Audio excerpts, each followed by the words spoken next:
Сегодня в актовом зале Киевской православной богословской академии Православной церкви Украины презентовали платформу освобождения политических заключенных. Бывший политический заключенный, крымчанин Владимир Балух говорил ранее, что создание такой платформы – это моральная обязанность, так как есть люди, которые остаются сейчас в застенках Кремля. Также создание новой платформы по освобождению политических заключенных прокомментировал бывший политический заключенный Олег Сенцов.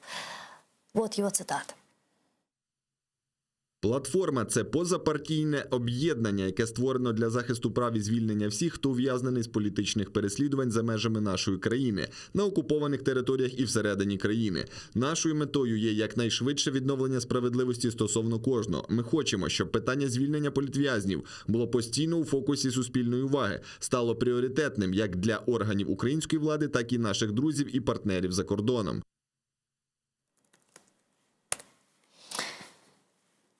К нашему эфиру сейчас должен подключиться бывший политический заключенный Микола Семена, который стал одним из учредителей новой платформы по освобождению политических заключенных. Вы пока подключайтесь к нам в эфир. На экраны режиссеры периодически выводят номер телефона. Звоните нам по Вайберу абсолютно бесплатно. Присоединяйтесь.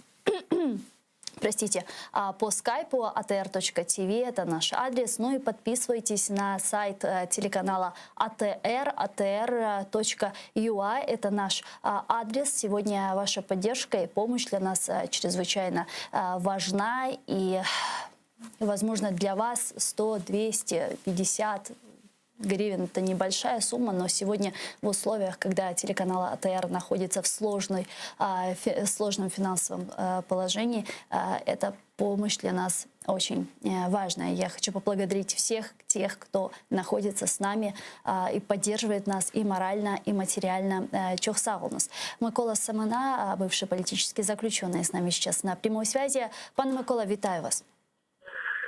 Здравствуйте, Гурсу. Здравствуйте. Пане Микола, расскажите нам про платформу освобождения политических заключенных. Что это за платформа, чем она будет заниматься, какие основные задачи и цели ставит перед собой?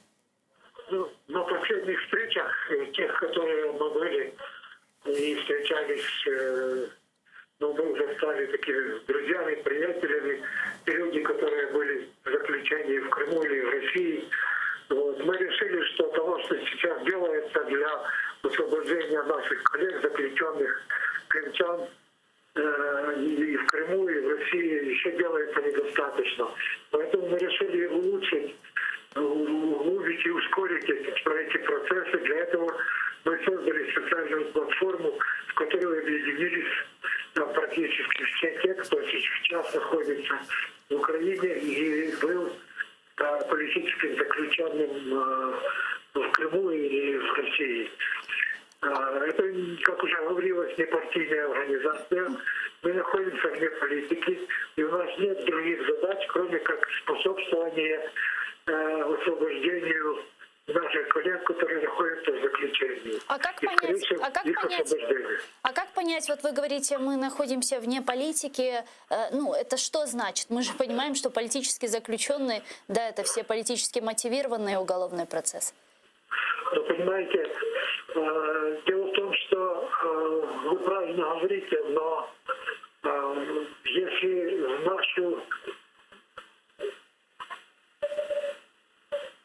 если в нашу работу будет принесена там партийные какие-то пристрастия, или другие, это будет мешать основной задаче, выполнению которой мы посвящаем свой труд, то есть достижению освобождения наших коллег. Да, это политика, более того, это большая политика, но мы намерены действовать исключительно в пределах международного права, устава ООН и решений других международных законов и других международных решений в таком отношении, чтобы ни политические амбиции, ни какие-то политические пристрастия не мешали этой основной работе.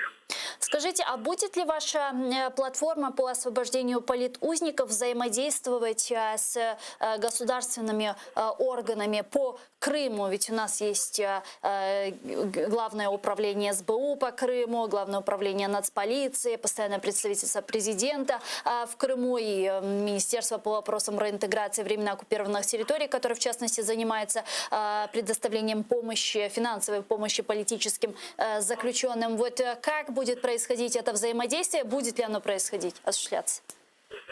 Да, безусловно, этот вопрос мы также обсуждали. Значит, и некоторые были предложения, чтобы абстрагироваться от власти и действовать как-то самостоятельно.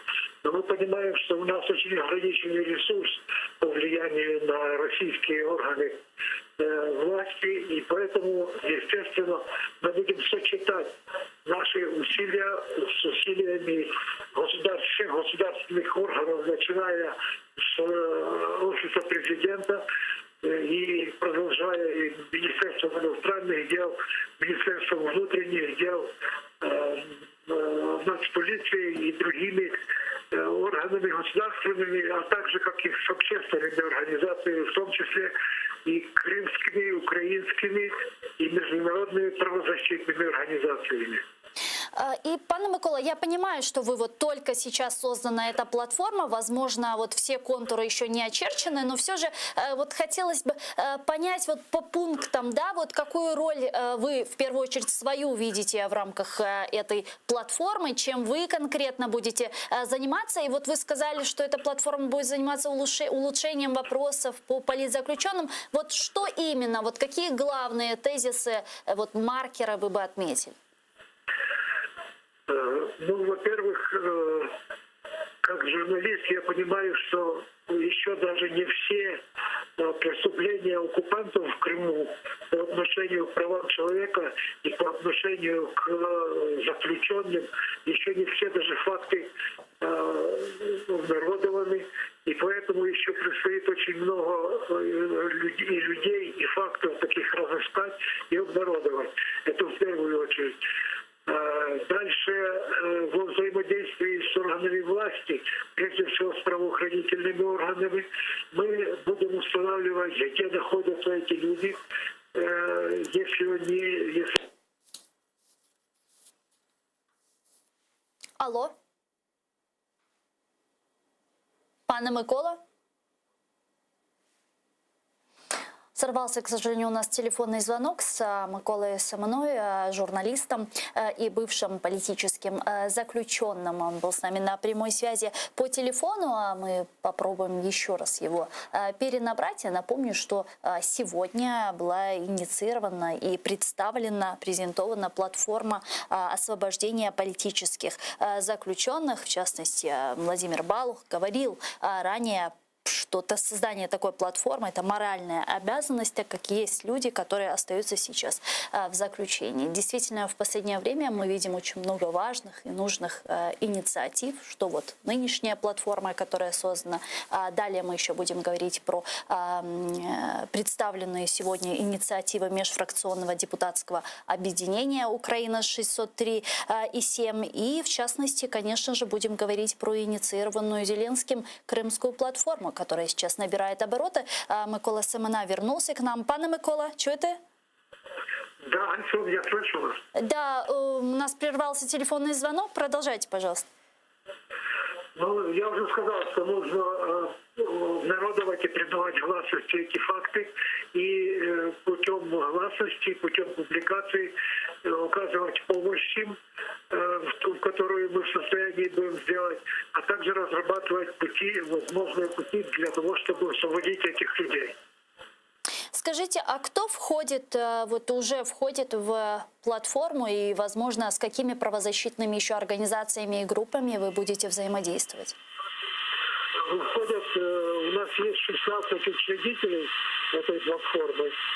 Вот, вы их уже почти всех назвали. И мы также будем взаимодействовать с правозащитной организацией «ЗМИНа», это Центр прав человека, ну и несколькими другими организациями. И я думаю, что со временем наши связи будут развиваться и расширяться, и это будет наша работа, в смысле, должна превратиться в такой широкий фронт борьбы за освобождение крымских политиков. Скажите, а каким образом можно добиться освобождения политических заключенных? Вот видите ли вы какие-то шаги, какие-то пути в этом направлении? Вообще стоит ли сегодня на повестке дня вопрос освобождения или обмена наших политических заключенных? Конечно, стоит этот вопрос на повестке дня, он никогда не снимался. Это, во-первых. Во-вторых, я вижу главный путь освобождения, который состоит в том, что будет создаваться широкий международный фронт влияния и давления на Россию. Вот, я думаю, что наша платформа будет партнером и участником той международной платформы, форум, который состоится в августе нынешнего года. И таким образом нам удастся сформировать сильное объединение, я думаю, может быть, большинства стран мира с участием Организации Объединенных Наций, с участием ОБСЕ и других влиятельных международных организаций, с тем, чтобы оказывать давление на Россию, чтобы предъявить ей ультиматум и потребовать, среди прочего, освобождения политических заключенных в лучшем варианте, как это говорилось бы, если бы всех на всех. Но жизнь покажет, как это будет продвигаться, и мы будем смотреть и корректировать свою работу в зависимости от тех результатов и тех возможностей, которые будут открываться перед нами. И последнее еще хотела спросить. Вот действительно в последнее время, как я уже отметила выше, мы видим очень много важных и нужных инициатив, очень создание различных платформ, ваша в частности, инициатива межфракционного объединения Верховной Ради Украины, а потом инициированная Зеленским и Министерством иностранных дел Крымской платформы. Вот что нужно для того, чтобы эти инициативы не остались на уровне инициатив, как у нас часто, к сожалению, происходит в нашей стране? Для этого нужно, чтобы они, во-первых, были объединены. Для этого у нас существует координатор, который будет устанавливать эти связи между всевозможными инициативами и организациями, с одной стороны, и с другой стороны.